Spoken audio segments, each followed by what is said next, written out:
विद्यार्थी मित्रांनो नमस्कार.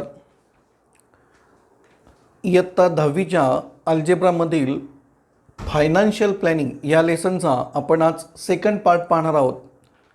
आपण फर्स्ट पार्टमध्ये पाहिले की how GST is collected and calculated during the transaction that is from business to business or even business to customer that is B2B और B2C. विद्यार्थी मित्रांनो या चॅप्टरमध्ये टोटल 3 टॉपिक्स आहेत. पहिला GST आपण प्रिव्हियस सेशनमध्ये पाहिलं आहे आणि आपण ह्या सेशनमध्ये आता आज शेअर्स आणि म्युच्युअल फंड याच्याबद्दल माहिती घेणार आहोत. If you have textbook see there on page number 98 and 99. 98 standard 10 Maharashtra state board algebra book textbook त्याच्यामध्ये पेज नंबर 98ला की जिथे हेडिंग त्या पेजचं शेअर्स असं आहे. So what is mean by shares here? Remember, to start a company or any manufacturing unit or any big business, it required much capital. खूप मोठ्या प्रमाणात भाग भांडवलची आवश्यकता असते. That we may call it as capital amount. Generally, capital amount by that company or whatever those partners, त्या कंपनीमध्ये जे काही ओनर पार्टनर्स असतील त्यांचं स्वतःचं काही कॅपिटल असावं लागतं किंवा असायला पाहिजे किंवा ते यूज करतात. त्याचं जे आहे त्याला म्हणतात ओन कॅपिटल, स्वतःचं कॅपिटल, स्वतःचं भाग भांडवल. Then it is some obtained from the loan by the bank. Bank gives loan for the different projects. Different businessman can take loan but sometime it is not enough these both to run the company or to start the manufacturing unit. मग त्यावेळेस काय करतात मित्रांनो, किंवा एखाद्या कंपनीला बँकेचं loan नको असेल, पब्लिककडनं काही तुम्हाला भाग भांडवल पाहिजे असेल तर ते मग शेअर्समधून घेतलं जातं. या चॅप्टरमध्ये शेअर्सबद्दल बरीचशी डिटेलमध्ये माहिती आहे. पेज नंबर 98 मित्रांनो, शेअर म्हणजे काय ते दिलेलं आहे पहा. It is the smallest unit of capital. आणि एखादी कंपनी जेव्हा शेअर काढते त्याची जी प्राईस त्यावेळेस असते त्याला फेस व्हॅल्यू म्हणतात. It is given there face value and below that given market value means what. म्हणजे एखादी कंपनी जेव्हा शेअर बाजारात विक्रीस काढते किंवा ते अलॉट करते त्यावेळेस जे कोणी खरेदी करू इच्छितं त्यांना त्याच्या मूळ किमतीत मिळतात. So face value means its original value. In Marathi you may call मूळ किंमत. नॉर्मली ती 10 रुपीज और 100 रुपीज और 1000 रुपीज ह्या पटीमध्ये किंवा एवढी असते मित्रांनो. पण एकदा ती कंपनी चालू झाली त्या कंपनीच्या नफा नुकसान किंवा जे काही त्याची पुढची वाटचाल असेल त्याच्यावरनं त्या शेअरची मार्केट व्हॅल्यू ठरते. Market value is different than face value. Face value at start decided by the company, that is the company who gives the share, and those who purchase the share they call shareholder. त्यांना share holder म्हणतात. पण काही दिवसांनी जेव्हा तो share मार्केटमध्ये येतो त्याची खरेदी विक्री सुरू होते ती मात्र फेस व्हॅल्यूपेक्षा वेगळी असते. ती कमी किंवा जास्त त्या कंपनीच्या परफॉर्मन्सवरून असू शकते. त्याला म्हणतात मार्केट व्हॅल्यू. मित्रांनो हे सर्व पेज नंबर 98ला दिलेलं आहे. Then what about dividend. And dividend that is the kind of in Marathi that call लाभांश. म्हणजे जसं आपल्याला बँक इंटरेस्ट देते, तुमची काही FD किंवा सेव्हिंगचं अकाउंट असेल बँकेमध्ये तर तुम्हाला दरवर्षीला किंवा आता ते आजकाल ते पर डे सुद्धा कॅल्क्युलेट होतं आहे आणि ते जे काही तुम्हाला नफा मिळतो त्याला व्याज म्हणतात. पण इथे कंपनीला जर काही नफा झाला तर खर्च मायनस करून तो शेअर होल्डरला देण्यात येतो, त्याला म्हणतात dividend. So dividend is given by company, however it is on face value, not on market value. Market value of that company's share is not decided by the company itself. It depends on the various factors including fluctuations in the share market, my dear friends.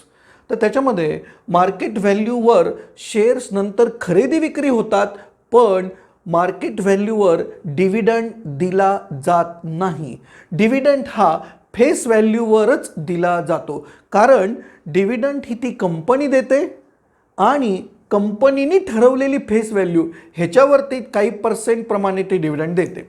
Then on page number 99 तुम्हाला तिथे दिलेलं आहे की national stock exchange आणि Bombay stock exchange, that is NSE and BSE, as well as there are two kinds of indices in India for the shares used. They are called Sensex and Nifty.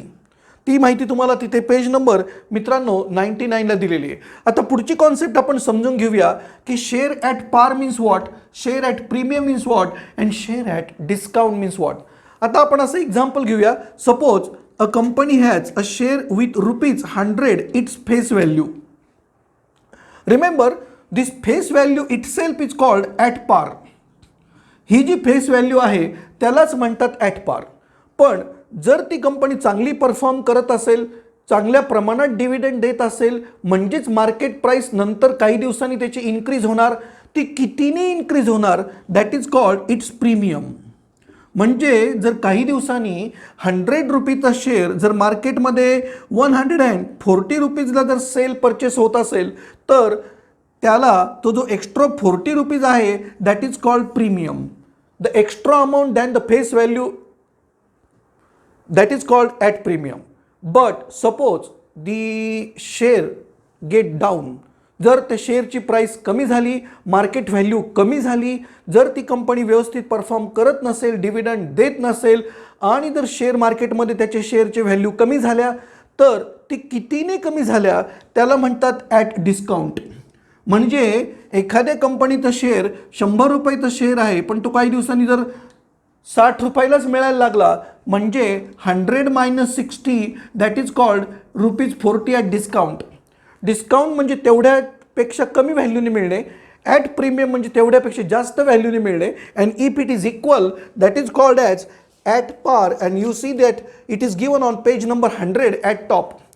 विद्यार्थी मित्रांनो, page number 100ला सुरुवातीलाच दिलं आहे comparison of face value and market value. Then next you should know about the rate of return. आत्ताच सांगितलं आहे की कंपनी जर चांगली परफॉर्म करत असेल, ती बऱ्यापैकी जर प्रॉफिटमध्ये असेल तर तो मिळणारा प्रॉफिट शेअर होल्डर्सला जनरली ॲन्युअली दिला जातो. And that profit paid by the company to the share holders is called as dividend. त्याला म्हणतात डिव्हिडंड, मराठीमध्ये त्याला लाभांश म्हणतात मित्रांनो. आणि आत्ताच सांगितलं आहे की डिव्हिडंड हा फेस व्हॅल्यूवर कॅल्क्युलेट होतो. Then how to know that share is how much profitable or not. जर कंपनी डिव्हिडंड देत असेल तर तो प्रॉफिटेबल आहे, पण तो किती प्रमाणात, किती पर्सेंटमध्ये प्रॉफिटेबल आहे त्याचं मेजर करण्यासाठी आपल्याला एक फॉर्म्युला दिलेला आहे, rate of return. And that rate of return is given like this: dividend amount divided by investment amount multiplied by 100. म्हणजे एखाद्या कंपनीचा शेअर ₹100ला असेल आणि त्यांनी जर ₹20 डिव्हिडंड दिला तर हा जो रेशो येईल तो 20% असेल. So that is the rate of return. जेवढा रेट ऑफ रिटर्न जास्त आहे म्हणजे ती कंपनी चांगल्या प्रकारे परफॉर्म करते, म्हणजे ती तुम्हाला चांगली डिव्हिडंड देत आहे. So that is about rate of dividend. Then the next concept is very important to know: brokerage on GST and brokerage on share and GST on brokerage. मित्रांनो, आपण जरी म्हणतो की एखाद्या कंपनीचे शेअर खरेदी करायचे किंवा घेतलेले शेअर विकायचे आहे, पण तरीसुद्धा ते काही डायरेक्ट आपला म्हणजे कस्टमरचा म्हणजे शेअर होल्डरचा हा डायरेक्ट काही कंपनीशी व्यवहार होत नाही. There is a stock exchange and in that stock exchange there are share brokers who work for us. म्हणजे आपल्याला शेअर कंपनीचे खरेदी करायचे किंवा ते शेअर घेतलेले विकायचे असतील तरीसुद्धा हा जो व्यवहार आहे, हा जे ट्रान्झॅक्शन आहे selling and purchasing, it is not with the company, can be done by us. There is intermediate agency that called as stock exchange and there are some people, some agency which do for us and they are called as share brokers. Those share brokers take certain commission and that is called as brokerage. Brokers take brokerage. Brokerage, it is a kind of commission. तो फार नसतो, अर्धा 1-1.5% ह्या प्रमाणात असतो. ती तुम्हाला माहिती दिलेली मित्रांनो. Brokerage and on that page number 103. Page number 103 आपण एक्झाम्पल घेऊया. जर 100 रुपयेचा शेअर काही दिवसांनी मार्केट प्राईसला झाला 150, so this will be face value suppose and this is its market value. आणि जर तुम्हाला ह्याचे समजा 100 शेअर्स खरेदी करायचे आहेत, so 100 numbers of share that you have to purchase, then you will required ₹15,000 for that purchasing, but this is its market value of share only, and because it is taken by brokerage for us, we will require to give brokerage. Brokers take and we required to give brokerage for that. जर त्याच्यावर फक्त 1% brokerage असेल तर त्या 15,000वर 1% म्हणजे the brokerage amount will be 150 rupees. But it is one more here important twist is that it is not only brokerage to be paid, because this brokerage is a kind of a service given by broker to us, and that's why it is taken GST on that. म्हणजे जर 150 रुपये जर तुम्हाला त्याच्यावर brokerage pay करावा लागला तर त्याच्यावर जे काही नियमानुसार जे काही त्याच्यावर GST ठरलेलं असेल ते तुम्हाला GST ऑन ब्रोकरेज पण द्यावं लागेल. म्हणजे तुम्हाला एकंदरीत काय द्यावं लागेल त्या खरेदीसाठी? To purchase the sale you will required market price म्हणजेच market value of that share plus brokerage and plus GST of brokerage. So this is when you purchase the share you will require to give market value of that share along with these two factors brokerage and GST of brokerage. पण मित्रांनो जर तुम्हाला shares विकायचे असतील तर काय होईल? तर ते सुद्धा मार्केट व्हॅल्यूनेच सेल होतील, नो डाऊट. बट तिथे सुद्धा ब्रोकरेज लागणार, तिथे सुद्धा GST ऑफ ब्रोकरेज कॅल्क्युलेट होऊन तो पे करावा लागणार. पण मित्रांनो आता हे मायनस होणार, because when you sell the share you get the money amount for that. When you purchase the share you have to pay the money for that, you have to pay the amount for that. त्याच्यामुळे हे plus minus होतं. So this is for selling, this is for purchasing that addition and this is for selling. म्हणजे purchase करताना हे दोन्ही add होणार आणि sale करताना हे दोन्ही मार्केट व्हॅल्यूमधनं मायनस होऊन तेवढी अमाऊंट त्यांना मिळणार. Okay then the next is about to know this calculation of the shares. After that we will see that mutual fund. What is the concept of mutual fund? Concept of mutual fund. Mutual fund is nothing but a kind of such part in the share market related to share market. I will not tell it is in the share market. मित्रांनो इथे काय असतं की आपल्याला जे काही share मार्केटमध्ये गुंतवणूक करायची आहे, even if we want to take shares, even if we want to purchase and sell and try to earn the money or profit by that sale purchase, but we cannot give the focus on that. आपण तेवढा वेळ देऊ शकत नाही कोणत्या कंपनीच्या शेअरचा काय भाव आहे, तो कधी वाढणार कधी कमी होणार, कोणती कंपनी चांगली आहे, किती प्रॉफिट मिळणार, हे सर्व स्टडी करून म्युच्युअल फंड कंपन्या असतात. मग ते काय करतात, ते आपल्यासाठी म्युच्युअल फंड शेअर्समध्ये गुंतवणूक करतात पण आपल्याकडून पैसे घेऊन ते गुंतवतात. Such mutual fund that called as fund houses and तिथे जे मॅनेज करतात त्यांना म्हणतात fund manager. Very talented person they are. They know better which share is better for us and they will sell and purchase that mutual fund for us. आता mutual fund म्हणजे काय असतं मित्रांनो की शेअरप्रमाणेच तिथे गुंतवणूक करायला आपल्याला प्राईस द्यावी लागते, पण इथे शेअर्स न म्हणता ते त्यांना काय म्हणतात युनिट्स, आणि त्या युनिटची जी प्राईस असेल त्याला म्हणतात NAV. NAV म्हणजे net asset value. You can see on page number 107 at bottom it is given. आणि जे कंपनी असतात त्यांना ॲसेट मॅनेजमेंट कंपनी म्हणतात, असं पुढं वरती दिले पहा, that mutual fund company that called asset management company AMC.